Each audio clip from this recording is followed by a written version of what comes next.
Picture yourself on a quiet Sunday, coffee in hand, glancing at your super balance on your phone and having no real idea whether the right amount is actually landing there. That feeling is far more common than you'd think. From 1st July 2025, if you're an eligible worker, you're owed 12% of your ordinary time earnings in super, according to the ATO. Today, I'm going to show you exactly how to check whether you're getting every dollar of it. Let me put this in real dollars for you. If you're a casual earning $30,000 a year, you should be getting $3,600 in super. That's 12% of your pay, straight from the ATO rules. And if you haven't checked this before, that's genuinely not a failure. Most people are never told to look. Over 10 years, that $3,600 a year becomes $36,000 in contributions. And at a modest 5% return, it could grow to around $46,800. That's real retirement money. And it hinges on one thing most people never verify. Your first move is simple. Open the ATO guidance called Work Out If You Have to Pay Super and check the basics. If you're 18 or over, you're owed super on your ordinary time earnings no matter how little you earn, because the old $450 a month threshold was scrapped back on 1st July 2022. If you're under 18, you only get super when you work more than 30 hours in a week. This is where a lot of people wrongly count themselves out. So don't. That threshold change is bigger than it sounds for you. Before 1st July 2022, if you earned under $450 a month, your employer simply didn't have to pay super, but that rule is gone now, according to the ATO. So if you earn around $400 a month, about $4,800 a year, you're now owed $576 a year in super that previously never had to be paid. And here's where it gets genuinely interesting. That change quietly benefits a huge number of casual and part-time workers who still think they're not eligible. Now pull out a few recent payslips and your super funds transaction history. Super is paid on your ordinary time earnings. That's usually your base salary, commissions and allowances, but not overtime, at 12% from 1st July 2025, according to the ATO. Work out 12% of your gross ordinary time earnings and confirm that amount is actually landing in your fund at least every quarter. But here's the honest part. Employers only have to pay quarterly, so don't panic if it's not showing up the week after payday. Next, head to the ATO's key superannuation rates and thresholds page and confirm the current guarantee rate is 12% from 1st July 2025. Watch out for outdated HR documents because the 2024-25 rate was 11.5%. And on a $65,000 salary, that gap is a shortfall of $325 a year, according to the ATO's rate schedule. It's a small number that quietly repeats every year. You don't catch it. Now, here's the number that really matters if you're a higher earner. If you're a high earner, you need to know about the maximum contribution base. For 2025-26, your employer only has to pay super on up to $60,500 of ordinary time earnings per quarter.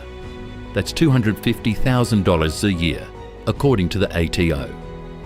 So if you earn $300,000 from one employer and they only pay super on $250,000, you miss super on $50,000. That's $6,000 a year they're not required to pay. It's not your employer doing anything wrong. It's just a quirk of the rules that most people never see until it's cost them thousands. Now use the ATO's Super Guarantee Exceptions guidance to see if you fall into a gap. Generally, no super is paid for non-residents working outside Australia, members of the Defence Force in that role, or workers covered by a bilateral super agreement according to the ATO. And if you're a self-employed sole trader, no one is legally required to pay super to you, which means you have to plan your own voluntary contributions. If that's you, this next number shows exactly why it's worth doing.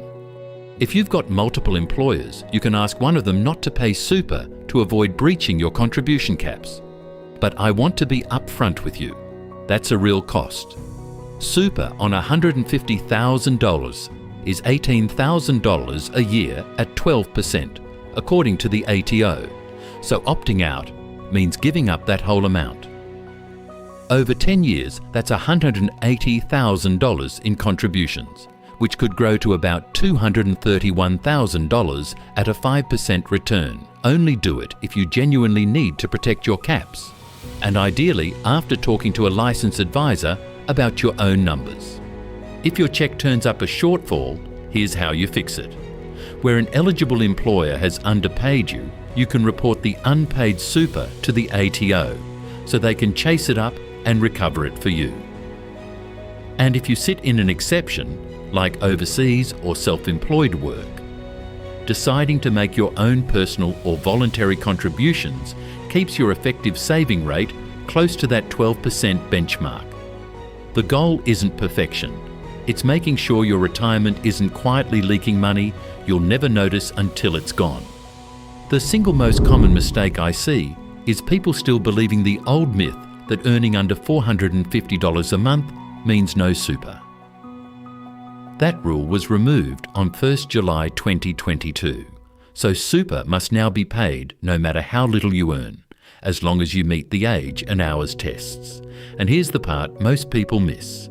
If you've got more than one job, you need to check each one separately, because a side casual role can quietly go uncovered while you assume everything's fine. These small gaps stack up over a whole career. Think about someone like Jess, casual, then full-time, who missed about $3,000 across her casual years and won 625s from a stale 11.5% rate, totaling $4,625 in lost contributions.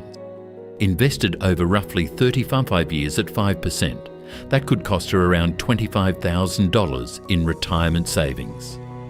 If you're on the lower end, catching one missed year might be a few thousand. If you've had multiple casual jobs, it could easily be more. That's the difference a single afternoon of checking can make. The other mistake to watch for is your income being misclassified. Super applies to your ordinary time earnings, which usually includes base pay, commissions, and most allowances, but not overtime, according to the ATO. So, if a regular allowance is wrongly treated as overtime, your super gets quietly underpaid without anyone flagging it. My advice: query any payslip where the super figure looks too small for your gross pay. It's a 2-minute question that can save you thousands over the years. So let's run it back quickly, because this is genuinely doable. Confirm super applies to you, then match 12% of your ordinary time earnings against what's actually hitting your fund. Verify the current rate and the quarterly cap. Check whether you fall into an exception, and then claim or top up anything that's missing. None of this needs a spreadsheet or an advisor, just a payslip and your super login. If you've made it this far, you now know something most people your age genuinely don't: how to check whether your super is really being paid in full. Your one action today is simple. Spend 30 minutes this week logging into your fund and matching one payslip against 12%. That's it. If you want to go deeper, the next thing worth doing is finding and consolidating any lost super, so none of your retirement money slips through the cracks. That's exactly what we cover next. I'm Alex. I'll see you there.